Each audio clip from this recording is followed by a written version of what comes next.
Hey there, and welcome, well, not back to the studio, welcome to my room.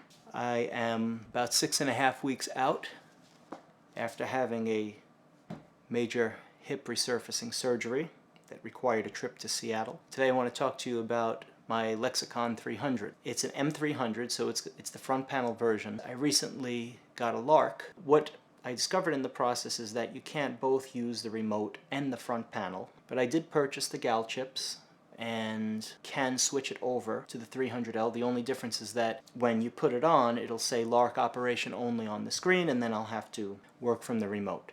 So the way my studio is set up right now, that's not really a necessity.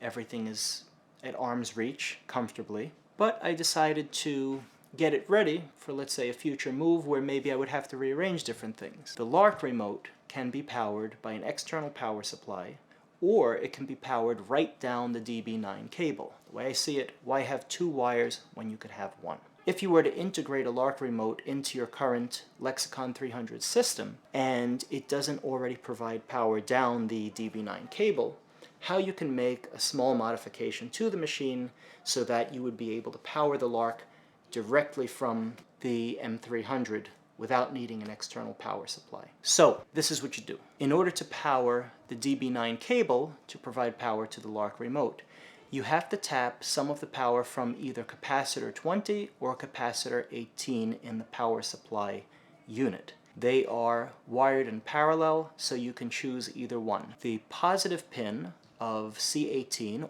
or C20, your choice, has to go to pin 5 of the DB9, and the negative side of either C18 or C20 has to go to pin 9 of the DB9 connector. Once you can achieve this with proper insulation and good soldering technique, then should you plug the DB9 cable in, connect it to the LARC on the other side, the LARC will receive power. Now, if you haven't switched it out for the Lexicon 300L gal chips, then when you have the remote powered on, it'll say something like mainframe link failure, something like that.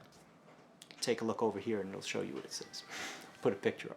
So of course you have to take off the top lid. That requires removing the rack gears and the screws from the top lid. Once that's off, you'll have access to the digital I/O card. You take out the little black screws that are holding the RCA and ADAT. When it comes down to the Neutrik connectors, you don't want to unscrew those screws from the chassis.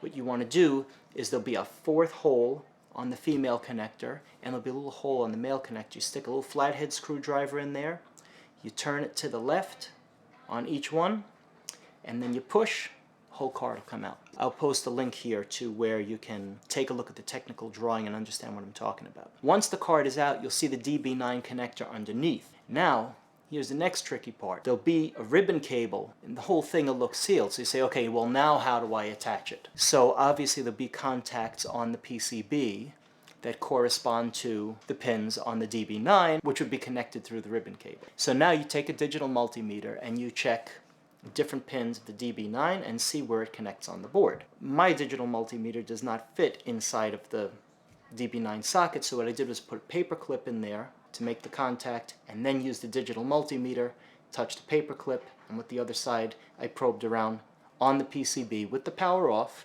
to find which solder pads corresponded to which pins. Sure enough, on my unit there was a jumper that was 2-pin Molex, and I said, now wouldn't that be the thing if these two pins correspond to pin 5 and 9? And sure enough, they did correspond. I did not have a Molex connector to be able to put the wires in and then clip it, so what I did was I soldered the wires directly to each leg. So I tapped C18, took a wire from the plus, brought it to the pin that corresponds with pin 5 on the DB9, took a wire from the minus of C18, brought that over to the pin that corresponds with pin 9 on the DB9, and insulated my work, connected the LARC, and sure enough, power was provided down the line. So for any of you who are looking to power your LARC remote directly from the Lexicon 300 and do not already have that capacity built into the system,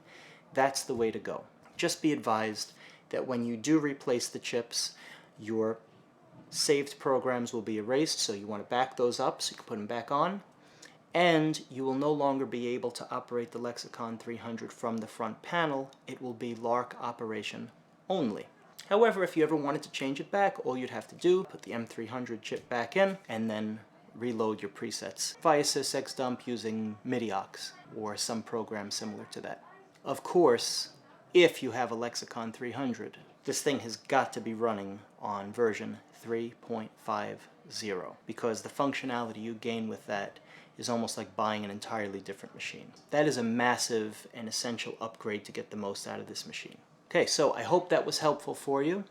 Thank you for watching, and I will see you next time, hopefully with a little bit more walking ability and maybe back down in the studio.